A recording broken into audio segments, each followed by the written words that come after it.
is going to be slightly too thick for using, so we've got that as well. So I think what I'm going to do is I'm going to start by colouring the logo this time. So we're going to use the sky blue felt tip first of all, and I'm going to very carefully colour in each section of our logo here, and after that I'm going to do the tracing with the black markers. Okay, so let's see how we get on today, and I'll just remove the cap very carefully and place it to the side. Okay, so I think I will begin with this top section here and work my way left to right. So I'm just going to very lightly apply the sky blue pen.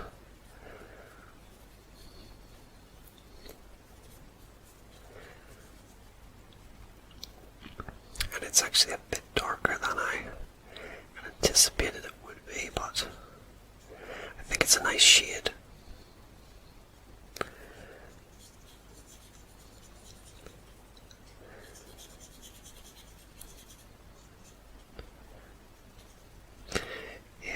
As always guys, I'm going to have to turn my pH at certain intervals during this colouring portion of the video just to get the most ideal angle that makes it easiest to do so. So it's much easier if I turn my pH like that, and then I'm able to colour horizontally without bending my arm into an unnatural position.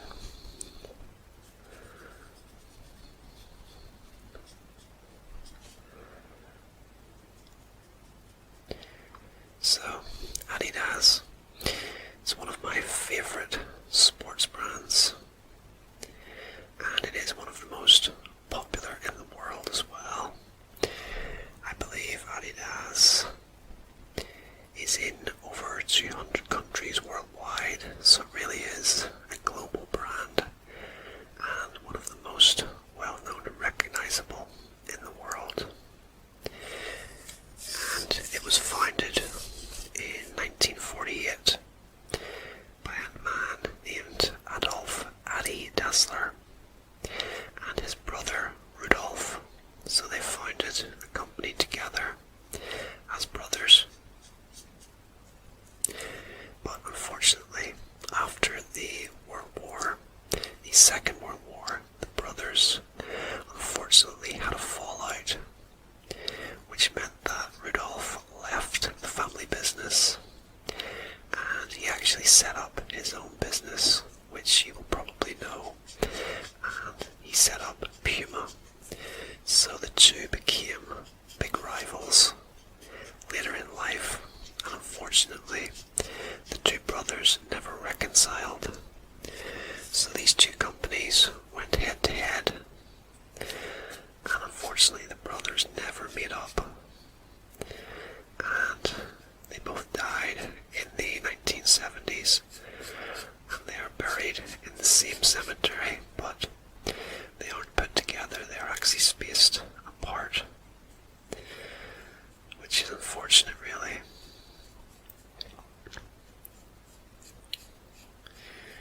But that is how the two companies, Adidas and Puma, were formed.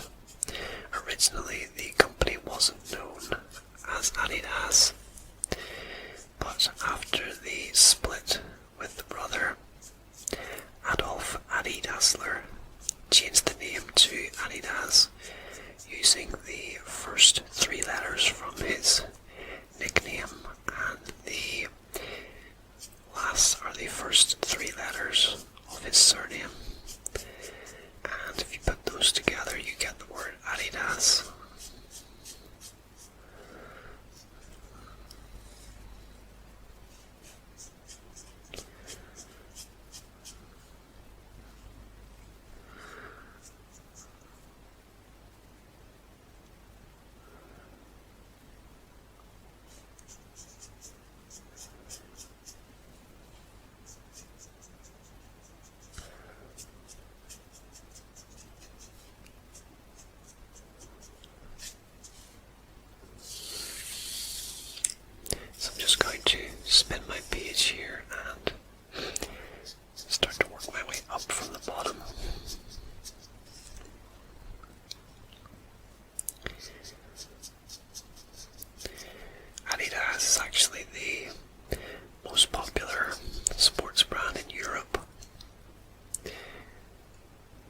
it's also the second biggest sports brand in the world, with the American rival brand Nike being the biggest.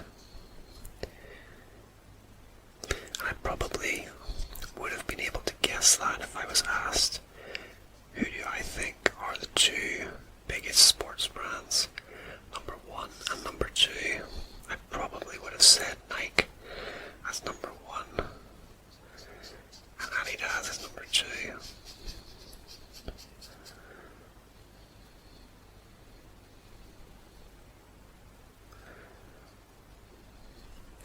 But Adidas is actually my brand of choice when it comes to sportswear.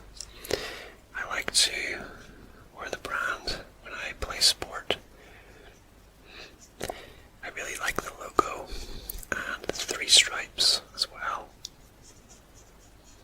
So most of my sports gear is Adidas branded. But I do have some items that are Nike.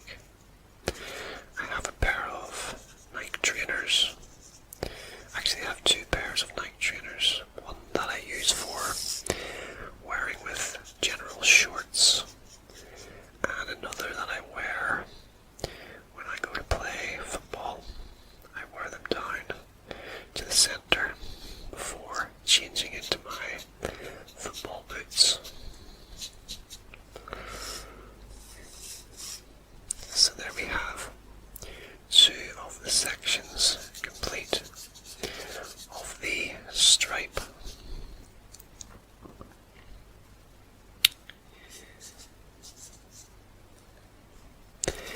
And the logo was actually designed by Adidas himself, but it has changed over the years. And this current logo is supposed to be a metaphor. It's supposed to be a mountain, and the metaphor is that athletes have a mountain to climb in order to reach their goals, which I think is pretty clever. I just think overall it's more appealing on the eye than Nike, which is more basic in nature. It is just a tick logo, so there's not much to it. But I think Adidas has a really nice and appealing looking logo.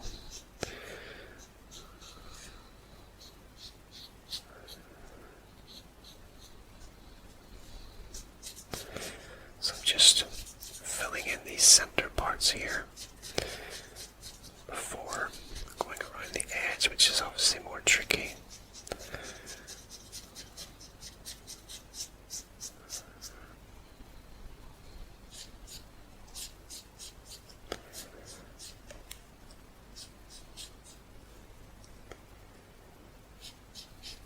So yeah, you can see how the logo symbolizes a mountain with the slanted sides to it. And I guess it is a metaphor for athletes. If you want to achieve your goals, it's going to take time. And there's going to be a lot of challenges along the way.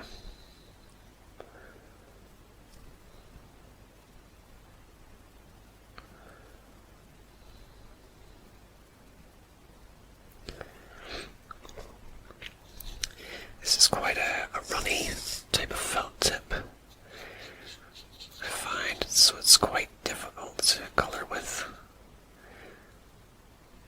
You have to be very, very careful with it, because I feel like a lot of ink comes out of the end if you hold it to the page for any amount of time, which is making it more challenging.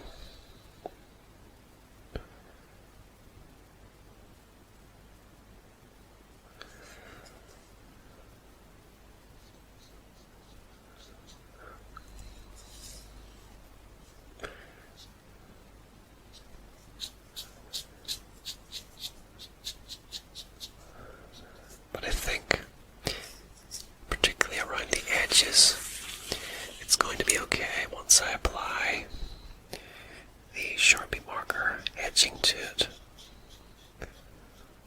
So I don't think it's going to turn out too bad in the end.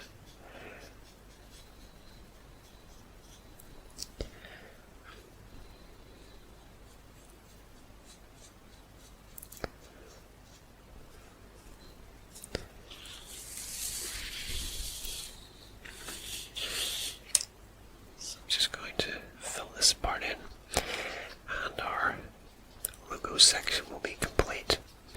And then we can move on to the lettering.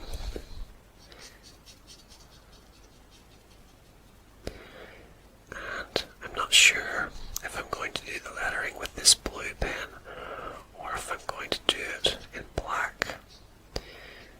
I think I might do it in black,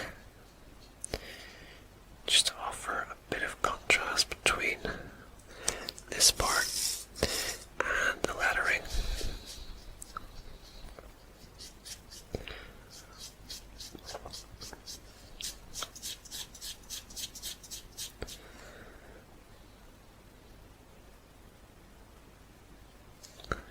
So we just have a few white parts here.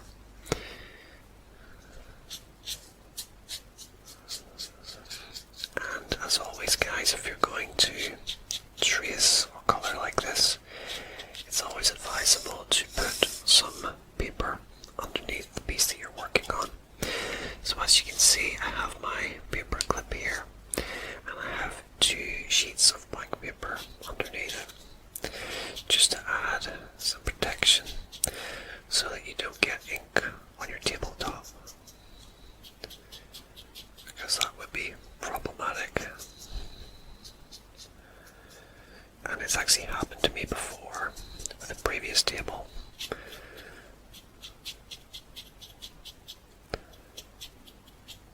So there we have it. I think that is that section complete.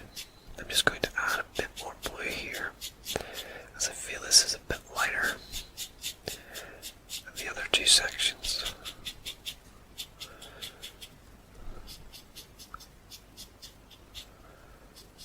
Yeah, I think that will do us just fine.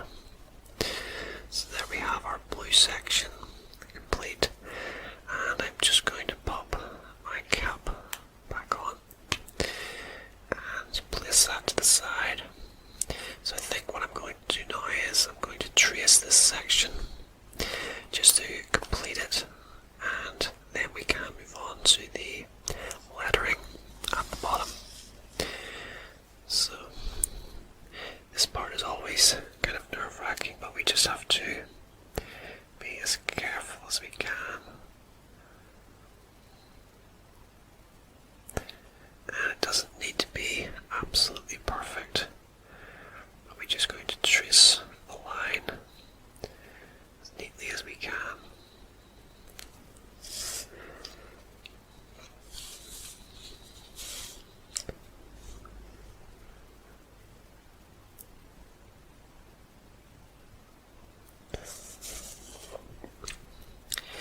And as I've mentioned before, if you're tracing lines like this, it's best to pull the pen towards yourself, as I think you're going to get the most accurate line, and it just makes it easier to trace if you pull the pen towards yourself.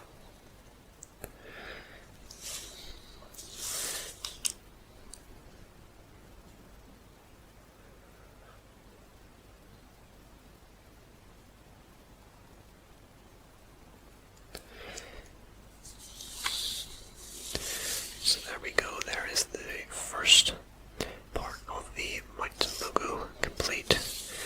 So let's do this larger section in the center now. And again, I'm just going to pull the pen towards myself, try to get as accurately a line as I can.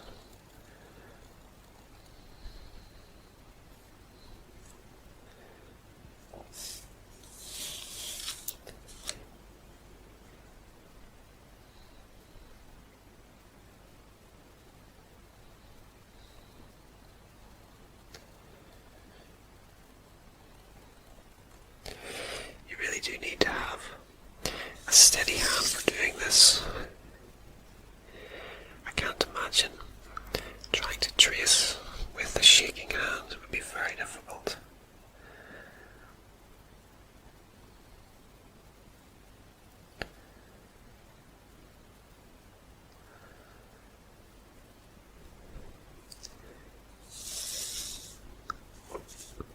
And I do still get quite nervous when making these videos, so hopefully my hand will remain steady enough to complete the tracing without any major errors.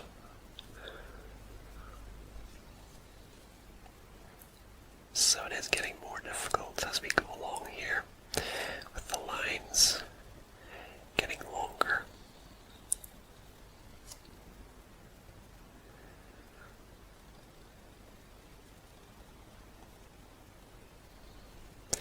But I think I'm doing quite well.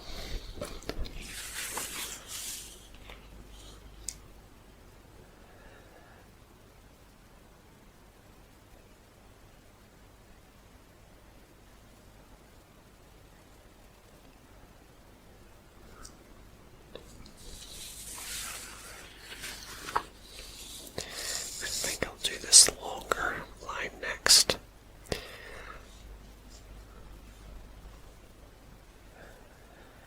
So this is going to be the most tricky so far.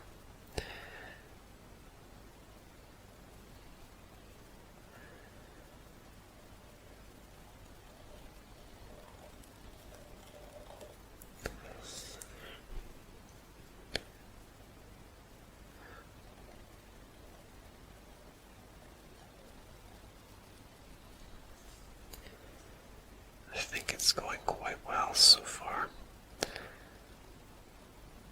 I just strayed there slightly, but only ever so slightly. We can just fill that in. There we go.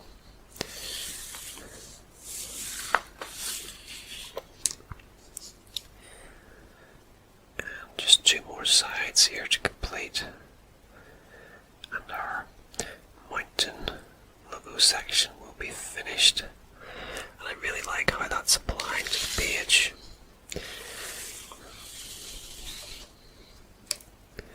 So we have one more side to do. I'm just a bit worried here that my hand's going to get covered in ink, but it's actually dry now, so I think we're good to go. It's nothing worse than when you get ink smudged on your hand, and then you end up smudging the page. You really don't want that to happen. But I do think the ink has dried at this point, so we should be okay.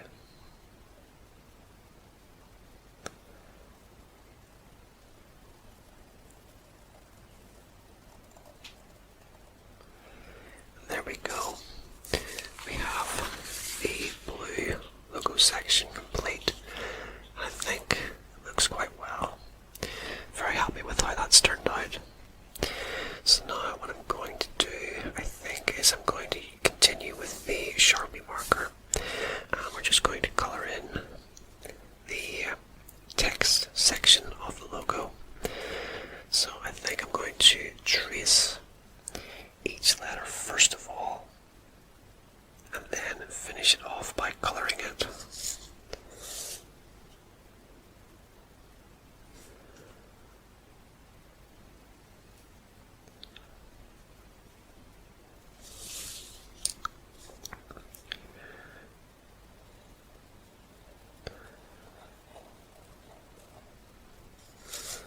So I'm just trying to be as ultra careful as I can, especially with the tracing portion, because it is the most difficult, and the most difficult of all when tracing is circles or curves.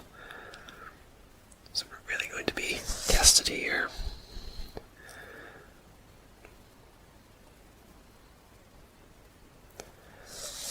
And I have slightly gone too far there.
actually easier to colour with the Sharpie marker.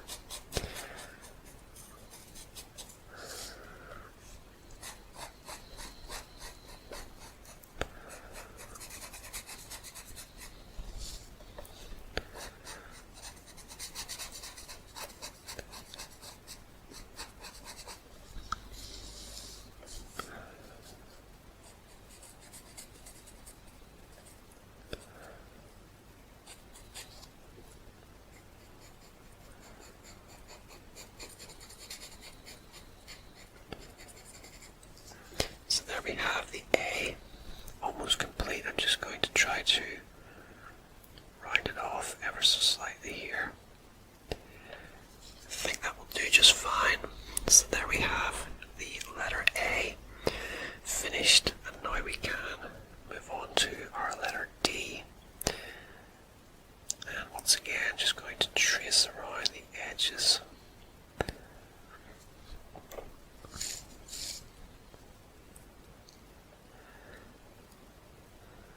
And once again, pull our pen towards us, hopefully making it easier to trace.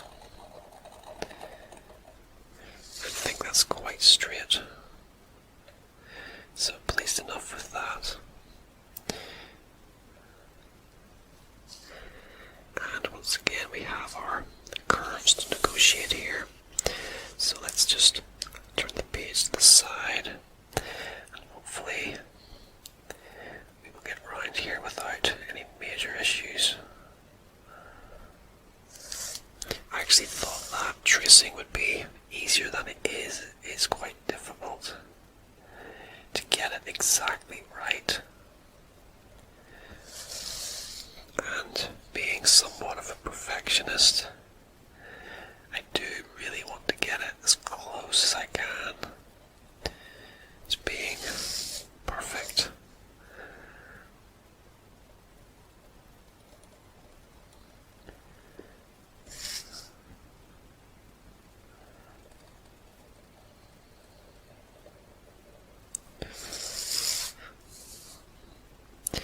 So there we go. And just our intersection now to do as well.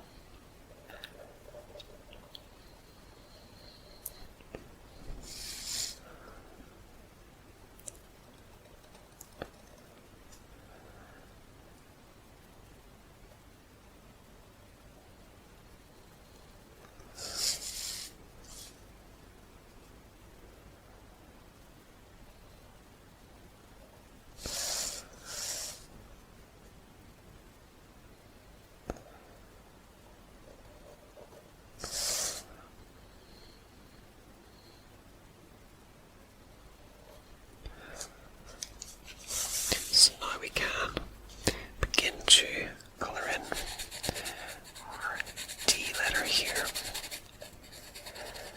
And I do think once you begin to fill it in with the black, it starts to come to life a lot more. It does look a little bit rusty when just traced on its own, but you can fix some small errors once you start to fill in the black section. So I'm pleased about that.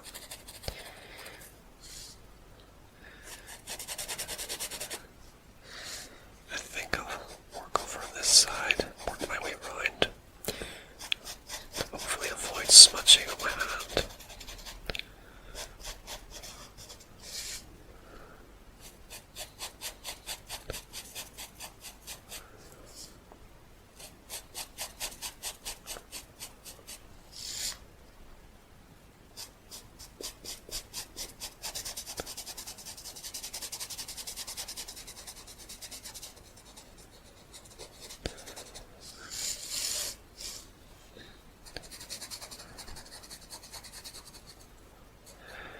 So I just have a slight error here at the bottom, but I think I can fix it.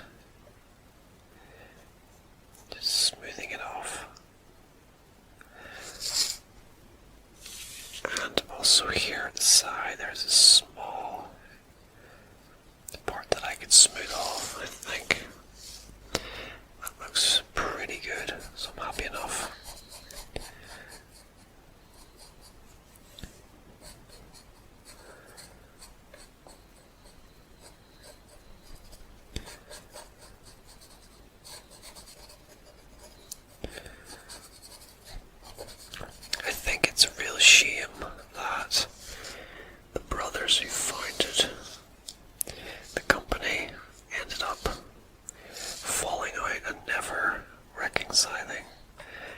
It's a big shame.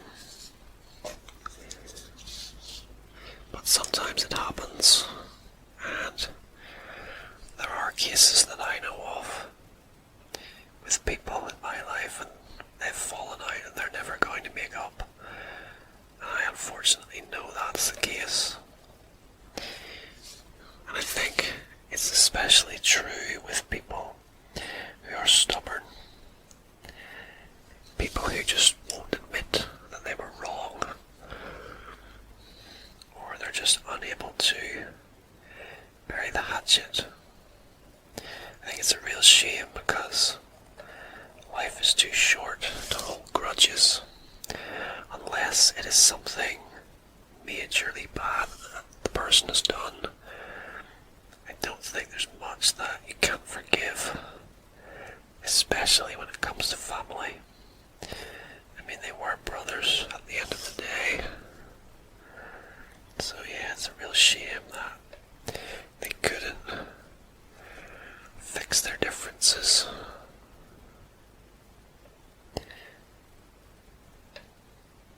And I don't actually know the details behind it, but yeah, I just think it's a shame. But on the plus side, through the falling out of the brothers, we did get an extra sporting brand created, which is still thriving today in Puma. So that's one of the pluses that came out of it.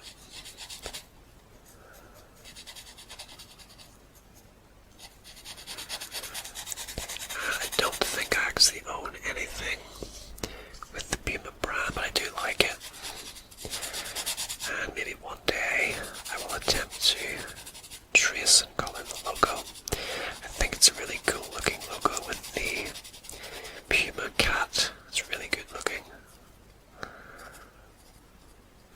So there we have our letter I finished, and I'm just going to try to fix this part at the top and make it more even. I think that's pretty good looking there. So now we can move on and do the letter D once again.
These curved edges really are quite tricky to do.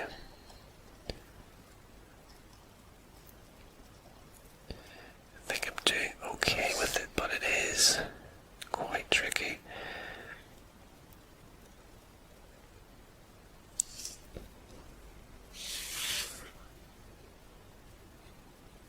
So we are halfway through with this portion of our logo.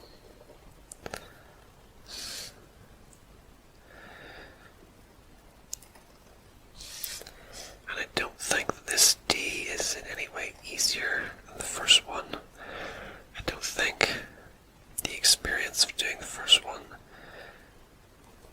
is really making a difference. It's quite difficult to trace perfectly around.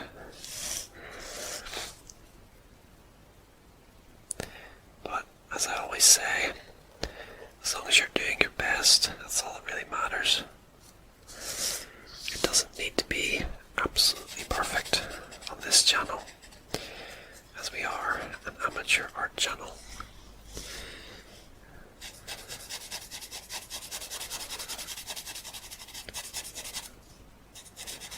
But so far on this channel, I've been very pleased with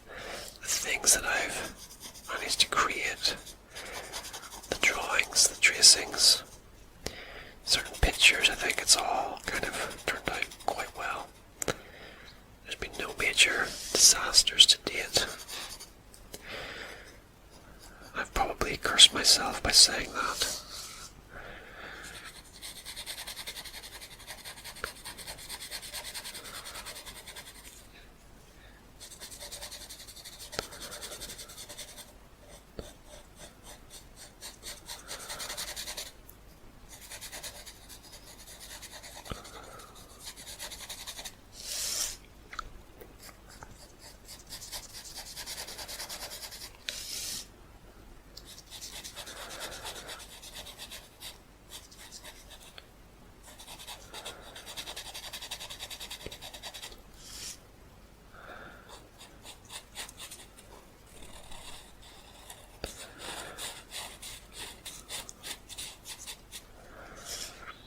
So there we have the D, the second D of the logo complete.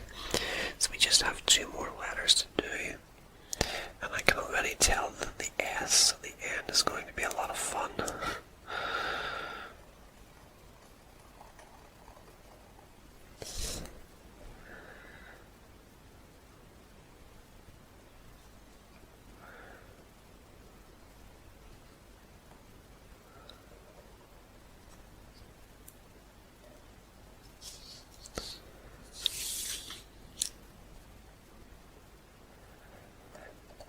So yeah, if you're doing anything like this, just turn the page various ways until you feel comfortable. I think it'll be different for different people, and especially for probably left-handers as well. They will turn the page different ways as well. But yeah, it's all about just feeling comfortable, finding what works best for you.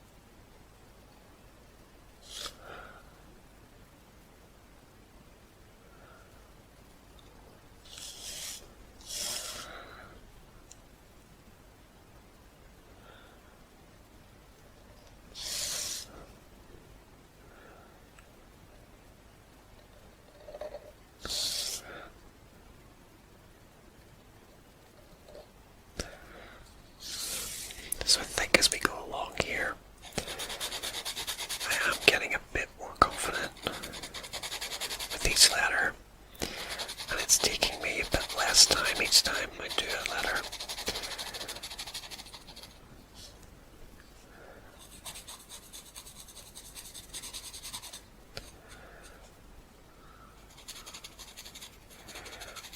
But I think all in all, I'm very pleased with how the logo is turning out. It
really tricky S here.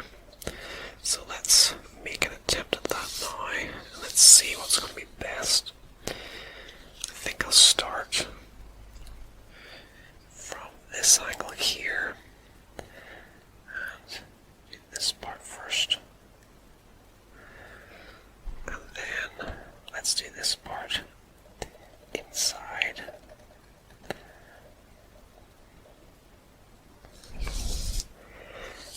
And weave our way very carefully around.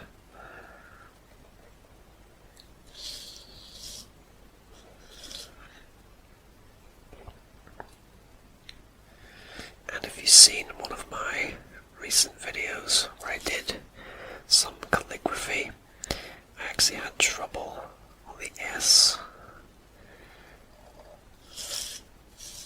on that video, so hopefully lightning won't strike twice here. But so far so good, I think.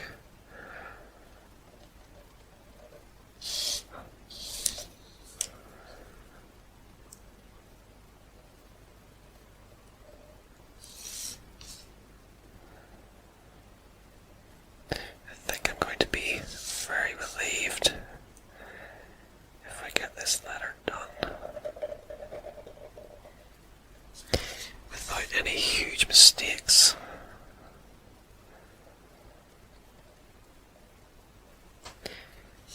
Okay, so let's see now. I think it might be easiest to go that way. So we'll begin down here.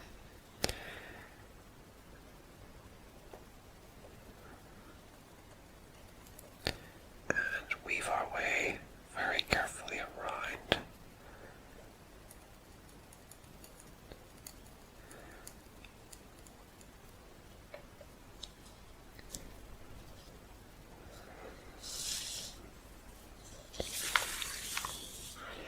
I apologize if I'm turning the page a lot. I'm just trying to get this as perfect as I can.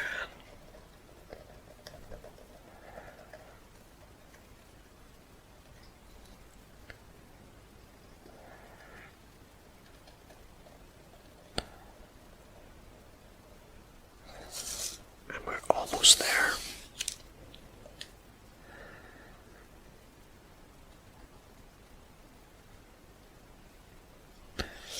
And there we go. I think I just about got that done without any big errors. Just trying to even it off slightly there at the top. Probably shouldn't be doing this,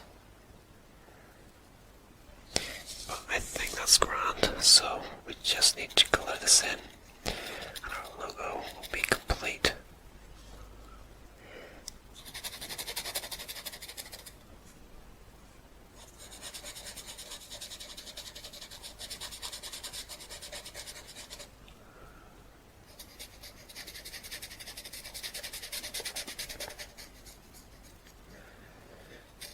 And as it turns out, I didn't actually need to use the fine point black marker. I think I managed just fine with the regular Sharpie marker. But yeah, it's always good to be prepared, just in case. And things don't always turn out the way you sort of expect them to or plan to. As I say, I did plan to do all of this in blue, but I just decided at the last minute that I would like to see the letters in black, which I think contrasts the blue logo very well.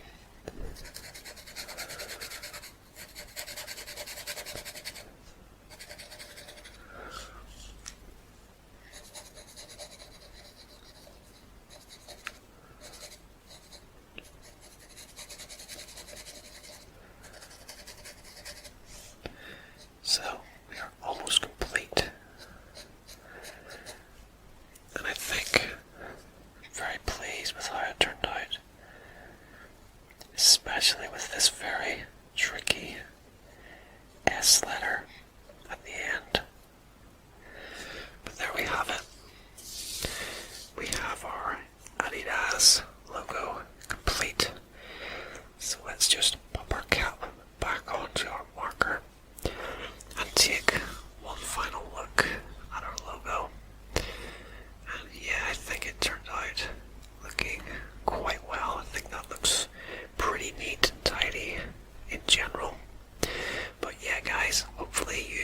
enjoyed this video, I would really appreciate if you give it a like down below.